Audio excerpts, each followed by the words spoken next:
Good morning, happy Friday.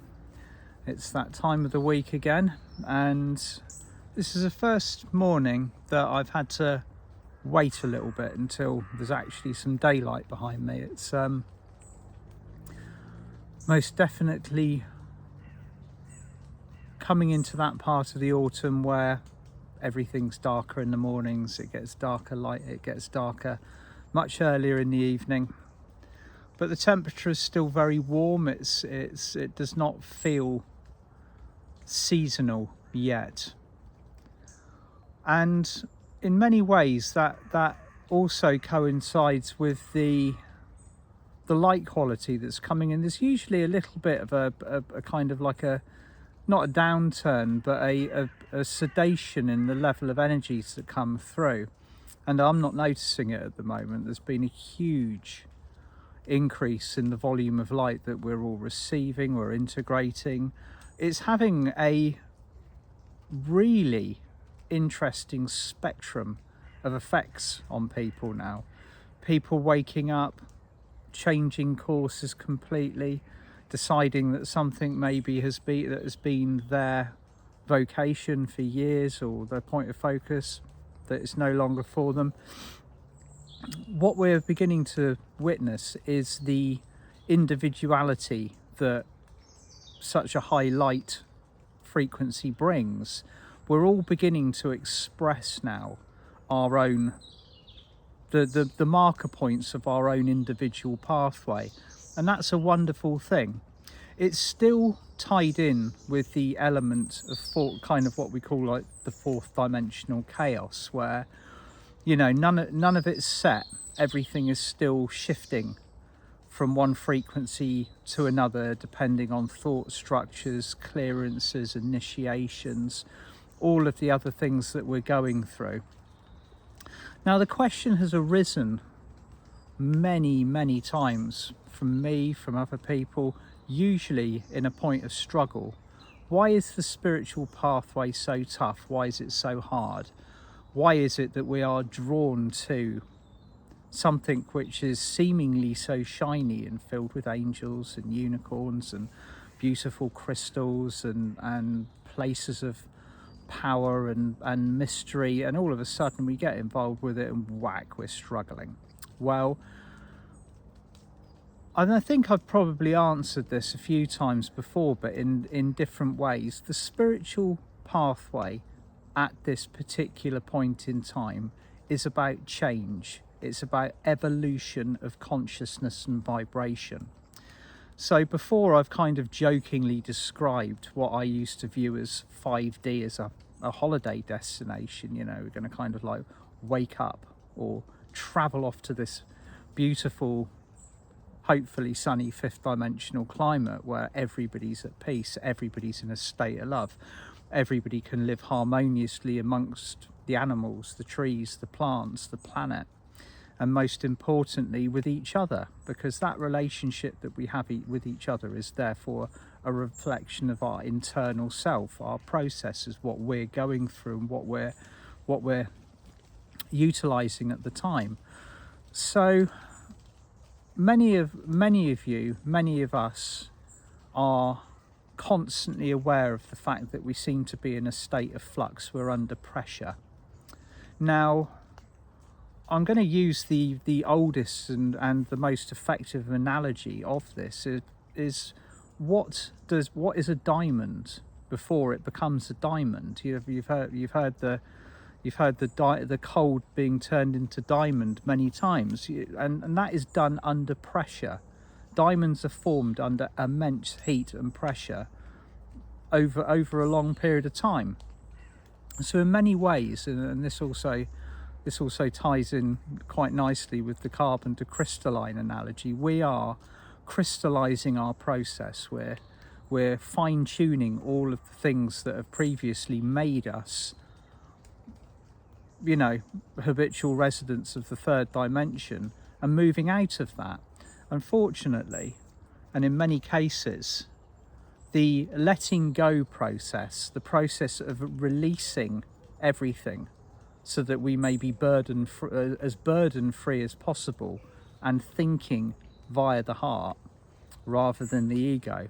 That is where the struggle lies at the moment. Many of us are caught in this washing machine cycle of continuously enacting the same patterns, going through the same thought processes, the same actions, the same interactions, all of these different things that kind of carve our day and form it. And quite often we've got our day formed, or our whatever we're doing formed as a picture in our head before we interact with it. We have our expectations, and via our expectations we therefore present the intention, and the intention is the stepping stone therefore for manifestation. So there are many things to be sorted out at the moment as far as wiring is concerned. Does not mean that we're not already perfect. It means that we are perfecting our process. So for the sake of example, if you took us, any of us now, and plonked us specifically in a fifth dimensional only vibration above the benchmark of polarity, what would stand out the most? Okay, what in your bodies, in your fields, your actions, your thoughts, and your systems would it be that suddenly could not be in that frequency? Okay, just think about this for a moment. If you removed all of the 3D aspects of where and how we're living, and solely placed us in a fifth dimensional frequency, and that frequency is high, okay, it's a frequency that we've been striving for. It is purely heart-based. So although it's quite difficult to have the concept of this, imagine what it would be like. So you are, at this point in time, with no warning whatsoever, immersed completely and totally in a fifth dimensional society, vibration, and everything else, where it is only heart-based. It is only heart-based interactions, functioning, thought process, all the rest of it. At this point, you can analyze what aspects of you do not belong there, okay? The thoughts that don't belong there, the actions that don't belong there, the self-perceptions that don't belong there. And when you think about this, and you can take as long as you want, you know, you could sit there all day and think, well, what part of me doesn't belong in 5D? And then it becomes quite a self-critical process. That's not the point of it. What we're looking at is why we're going through what we're going through at the moment, why we appear to have our backs up against the wall in a permanent state of struggle, physically, mentally, emotionally, and spiritually. So in order to move gracefully into this fifth dimensional frequency, we are being shown in the brightest daylight all the aspects of ourselves that we aren't bringing with us. And that goes from a very personal level, all of our wiring, the way that we've been wired, the way that we incarnated with all this very, you know, the perceptions of reality, the perceptions of self, the perceptions of interactions, and all of these other things. So the fine-tuning process is the process, or the aspect of what we're going through that is hard, it's challenging. And we've set these tests ourselves quite deliberately in order for us to be able to move through. We can see the target, we know where we want to go now, okay? Say 10, 15, 20 years ago, it was more, we would have to kind of imagine what life in that angelic frequency would be like. You know, how are we going to think, how are we going to feel? And it's in many ways quite delusional to believe that we can just suddenly transport ourselves and exist in that vibration without having done any of the personal work. So this is the point in time that we are working the hardest, okay? Not only are we being shown this very visible perception, sorry, lots of throat clearing this morning, a very visible perception of our reality around us in the world, but we're also being shown very brightly ourselves and what we should or need to be working through. Now, there's several points that there's several ways that we can look at this, and one of them is that you are already perfect. Okay, you are already a perfect soul in a perfect body, and everything is already healed. Okay, now that is a very, very strong anchor to bring in. Okay, because that, once you have embodied and held that at a very high frequency, becomes an aspect of your reality. You are then projecting that outwards. But it does also mean that in the process of working through all of your personal stuff, you still have to shake off the things that you will not be able to bring with you. And there's so many little bits and pieces that we are sometimes mostly aware of now, but in many cases unaware, that we are going to be shedding and are shedding as we're moving towards this fifth dimensional vibration. So just once again, if you will, picture this utopian or utopia view of 5D or a fifth dimensional vibration, what it means to exist in a fifth dimensional frequency solely based on the heart. Okay, now I'm not saying there's never going to be any ego, because we have come from where we've come from, and there will always be a balance of ego whilst in a physical body, living in the realms and the kind of the laws and the setups that we do. When you are functioning from a point of self-mastery, the ego is not your enemy, it is your friend, it works for you. So rather than having an ego that is controlling your life, the life of others, and the life of the planet, it becomes something which is utilized when you need it to. Say you have work to do and you need to focus, say you wish to strive and achieve a result, and you use the ego correctly, all of these little things are going to be in play. Now, I've said this before, and it's quite an interesting point, that many of the ascended masters who worked for the Intergalactic Council have all had Earth lives. Okay, they've all done their time, and as you can probably imagine, that time would have been tough, it would have been challenging. They adopted roles in which they learnt, sometimes pretty harshly, the aspects of what they teach now, what they're bringing through, what they step through to assist you with. So self-love, unconditional love, sovereignty, mastery of crystals, mastery of energy, alchemy, bringing through keys and codes, all of these things that we need guidance and assistance with, or did need guidance and assistance with. We are surrounded by souls who are versed and they are experts in their field. So these beings, many of the ascended masters that step forwards, that have had Earth lives, still have ego. Okay, it doesn't matter that they are non-physical. It doesn't matter that they are functioning from, say, a seventh or a ninth dimensional frequency. Having been to Earth and learnt lessons and achieved what they've achieved through the grind of being in physical, means that they are at one with their ego.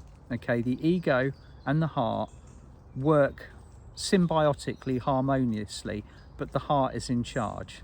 Okay, so this is all about this fluid movement into a fifth dimensional reality, and it's not, as I've said before, a destination that is, you know, this unreachable destination. Fifth dimensional reality is about our personal vibration. How much work we've done with ourselves, how much light we've integrated, how many lessons we've learned, and ultimately, and this is the one thing that is going to define 5D, is the navigation of ego to heart. Okay, and that's ultimately what it all boils down to. At the end of the day, the transition, the chaos, the fuss, all of the shifts that we can see around us are all being done to navigate from an ego-based reality, 3D, to a heart-based reality, 5D. So where we are in the middle at the moment, slap bang halfway through in this transition, it is the most chaotic. So I'm saying this for many of you out there at the moment who are going through the mill, repetitive struggle, repetitive health issues, ascension symptoms, all of the other things. This is all for a purpose, okay? But it is also to teach you self-reliance, self-motivation, discipline, self-love, all of the other lessons that we can talk about and happily, you know, tell others to apply to their day. But when it comes to us personally, this is where we have to walk our talk. The next 10 years is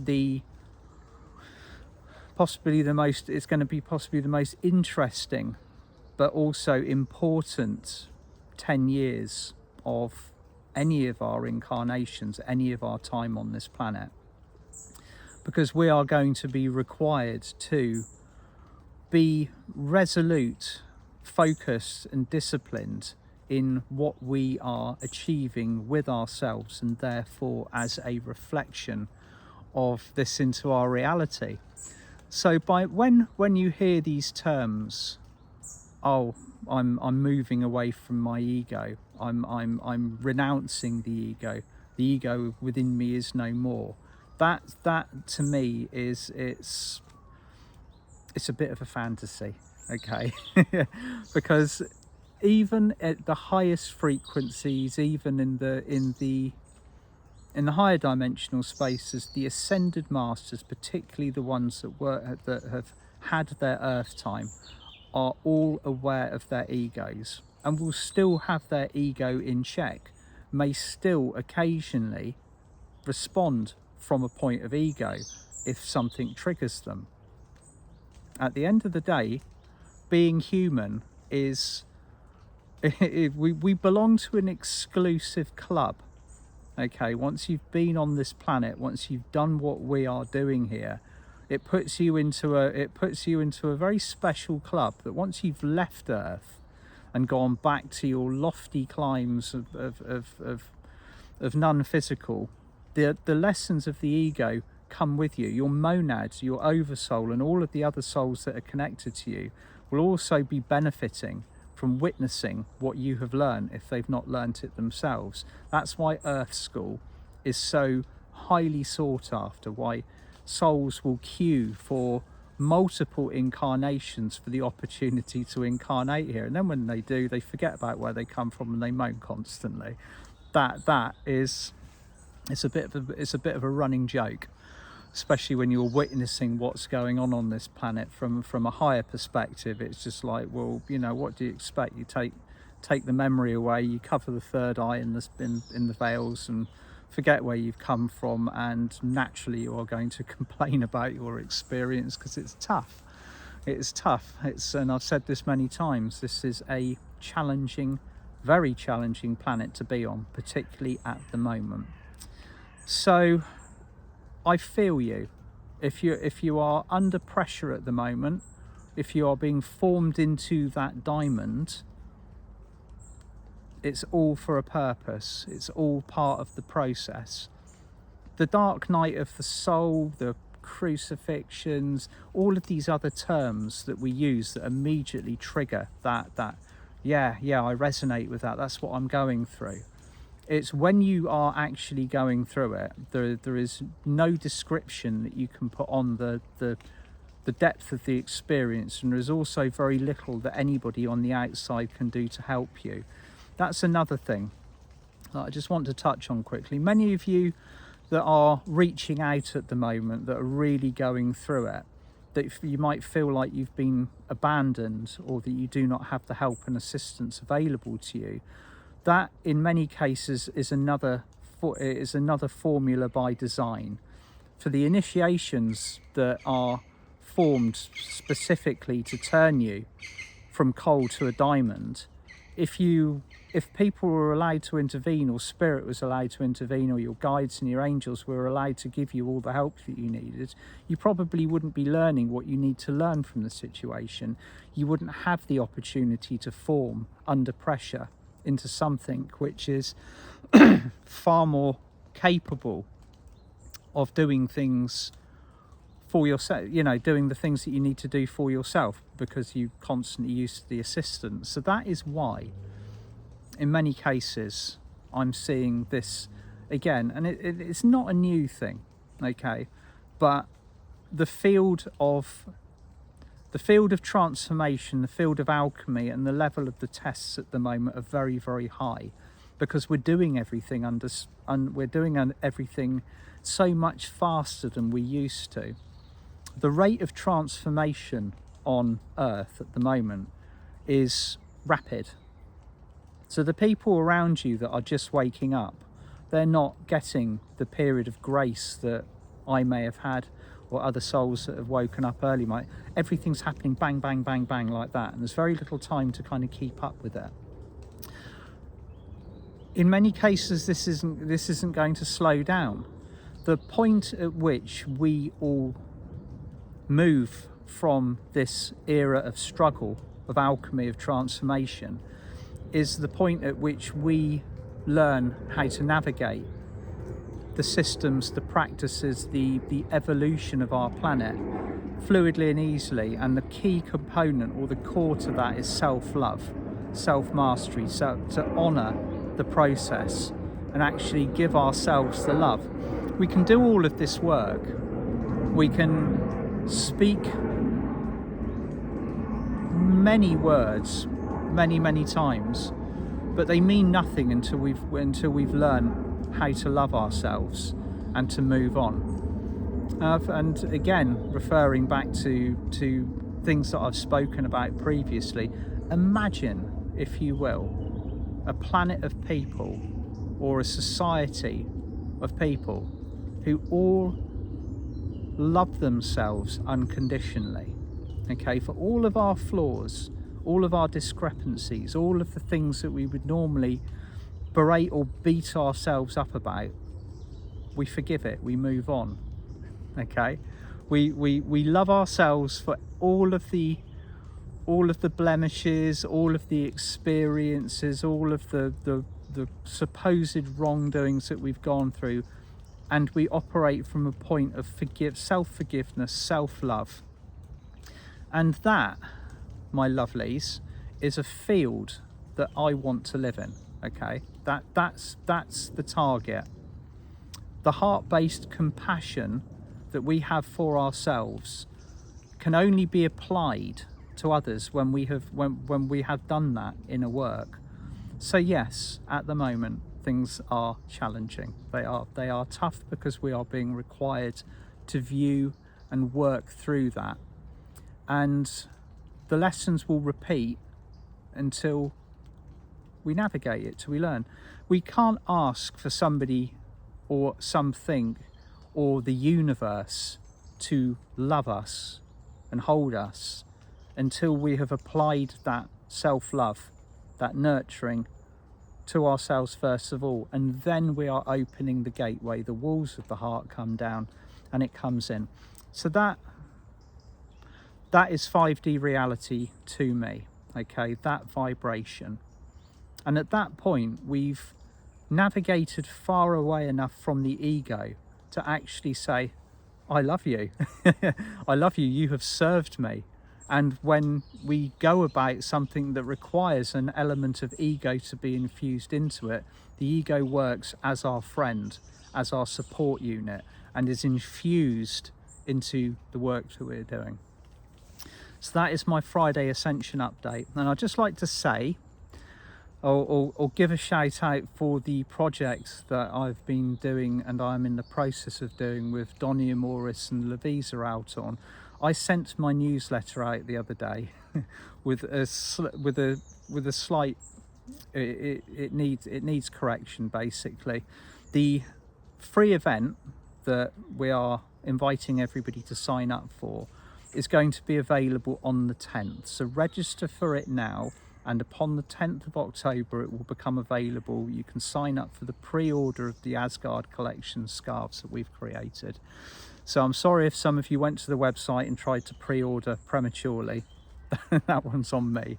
As usual, I do tend sometimes to get my information slightly incorrect, and it has a ripple effect. So the information will be again available in the text underneath this video, and I hope you have a beautiful Friday, whether it's Friday afternoon where you are or Friday morning, and also a wonderful weekend. And I'll be back on Monday with Meditation Monday. Love you all. See you soon. Bye for now.